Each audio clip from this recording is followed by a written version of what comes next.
If I was to say to you that what you focus on, your thoughts, your feelings create your results, you would think I'm talking about law of attraction and other woo-woo stuff.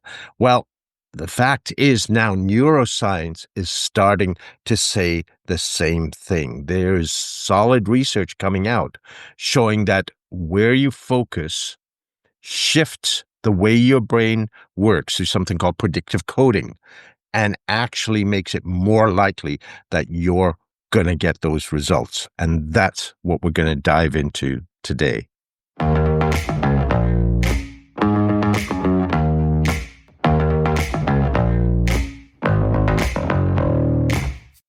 Hi, I'm Ravi Tangri, and this is Soul Engineering Your Life and Your Work. If I was to ask you, where do you spend most of your attention, or where's the default attention when you're in a new situation? Is it on all the things that are good, or is it on all the things that are bad or not quite what you expected or not what you wanted? Where do you spend your time? And it takes some brutal honesty to deal with this. And some may say I'm thinking about what's the difference between optimism and pessimism. Well, here's the reality is nobody says that they're a pessimist. What they tend to do is say, I'm a realist. You're either an optimist or a realist. The realists are the pessimists in hiding. And this is not about sticking your head in the sand and not seeing the negative. You do need to deal with those things. But where do you spend most of your time? Where does your attention go first? What I've found is that for more people than the other alternative, the tendency is to focus on the negative, on what's wrong, on what's bad, to focus on all the things that did not work out well.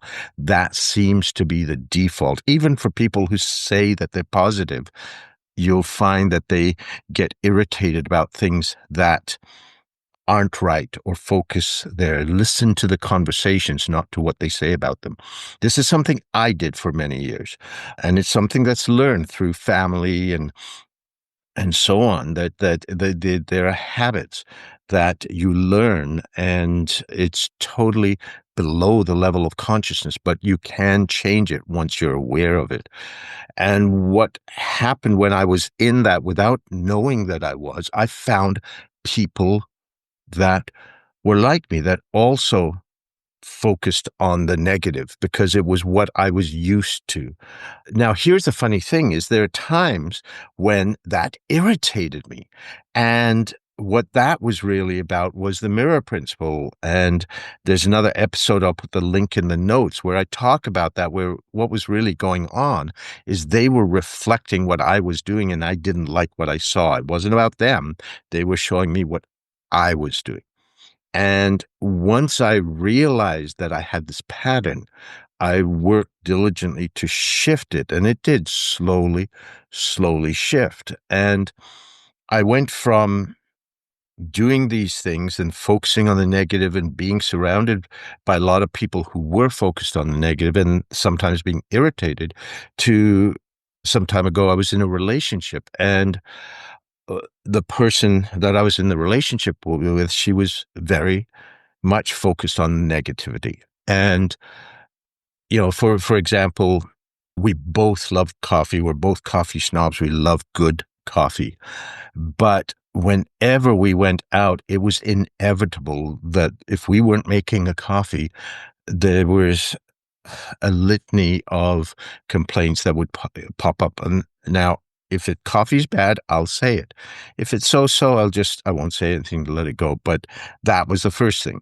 Or it wasn't hot enough, or there was too much milk. Or the one thing that still makes me chuckle is she would say that the milk, the froth in the latte or the cappuccino wasn't texturized enough. I haven't heard anybody before or since ever complain about how texturized the milk is in their latte or cappuccino, but it was a routine thing. Now, I'm not saying this to judge, I'm just observing, and I wasn't judging.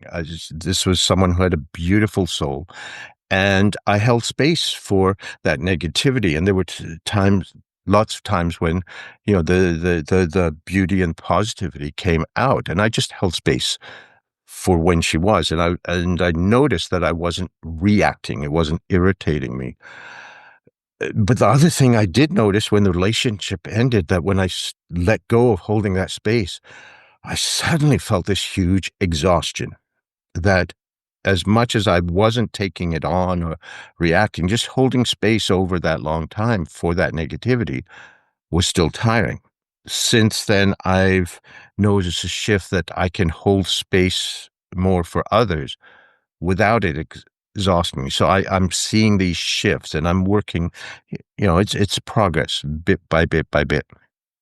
Now, the thing here is, what tends to happen is, as you focus on the negativity and all the things going wrong and things that do not work for you, you expect things not to work for you.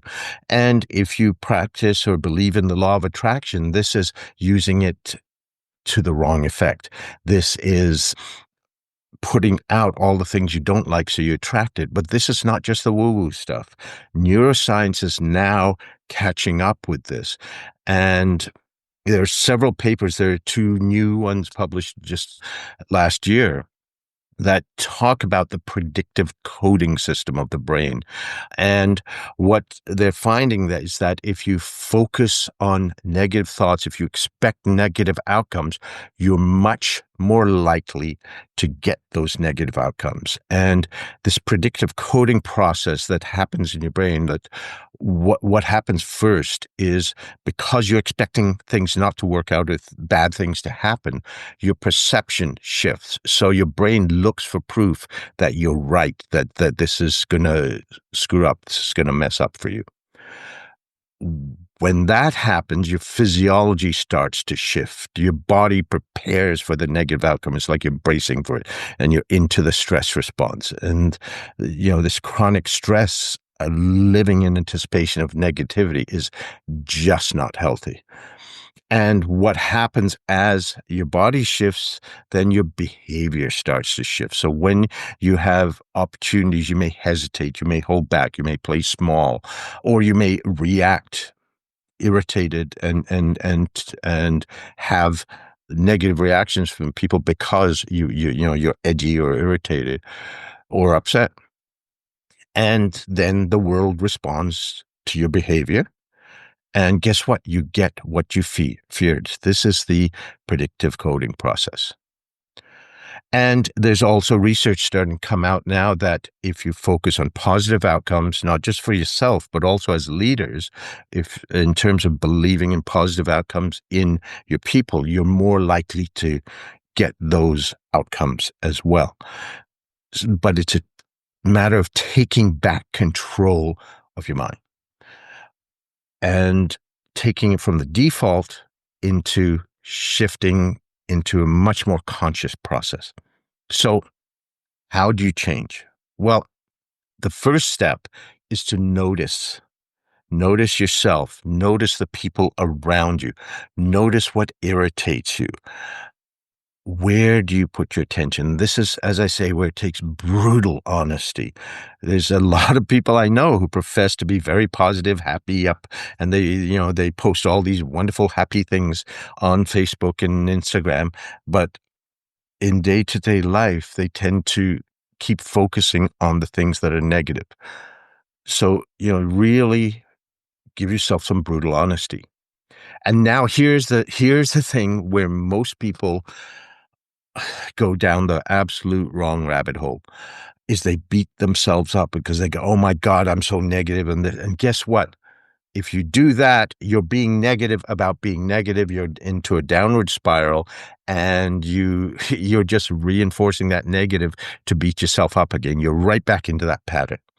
So that is not what you want to do. If you notice, and to me, I'm very much like a scientist. When I see that behavior in me, when I saw that negativity, when I see it still pop up at times, I'm like, oh, okay.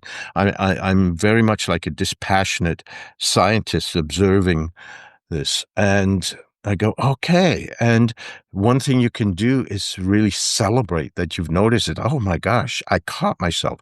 Now, you may catch yourself after it's happened, but over time, you'll start noticing it earlier and earlier, and just allow yourself to take a nice, gentle breath, be present, go, oh, okay. And even celebrate that I caught myself. Hey, yeah, I can see this. That's a huge step, noticing. Even if it's already happened, you'll start noticing earlier as you practice this. And then there's a few things that you can do. You can start to change your internal dialogue, or what's called your priors, where instead of expecting the total negativity, like saying to yourself, oh, things always go wrong. This is going to mess up. I'm not going to be good enough. They're going to reject me, whatever. Change it to something not positive, but you know what? Sometimes things go wrong. Sometimes they don't. Shift the expectations. Start to shift that perception.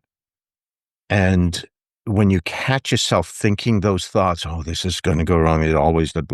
Wait a minute. Sometimes it does go wrong. Sometimes it doesn't. Let's go back based on history. And I'm not asking you to expect, butterflies and rainbows and unicorns. Don't expect perfection, but expect something slightly better. Shift slightly. Let's bring that realistic lens in. What is slightly better? Not just total rejection. That it maybe, they won't buy your whole idea in the meeting, but maybe that you can get them to at least consider it. That's something a little better, where there's some consideration, not an outright rejection. Find something that you can think based on history that you could get to. Okay, don't try to change it all and transform it. Another thing you can do is break down what you're doing into smaller actions that have a better chance of going well. So if you get some successes, it starts to break that prediction loop. Your brain doesn't have that pattern, and you start building a pattern of moving forward. Think about if you're driving down a dirt road and there's a rut in the road and you're in the rut. It takes a huge amount of effort to get yourself out of the rut, and it can be very easy to slip back in. But if you just slowly shift slightly and look for those opportunities, you find places where the rut's not as deep and you can pull out. So find these things where you can change your internal dialogue, the expectations, expect something slightly better. Don't go for the, unicorns and rainbows ultimate.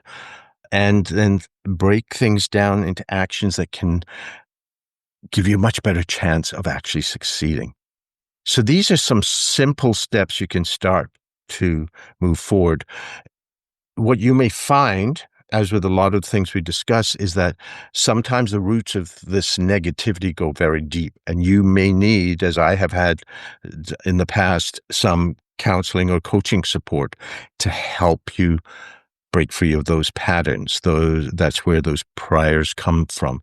A lot of this stuff comes from childhood and is locked in there. And for most of us, we need support at some point to get free of that. So let me know your thoughts. I would love to hear in the comments. I would love to hear in the feedback for this, or send me an email. I would love to hear what you're finding and what progress you find you can make. How do you notice the negativity or positivity? And what happens to your results as you start to shift this? I'm Ravi Tangri. This is Soul Engineering Your Life and Work, and I will see you next week. Bye-bye. I got the energy, it's all I need to finish, and every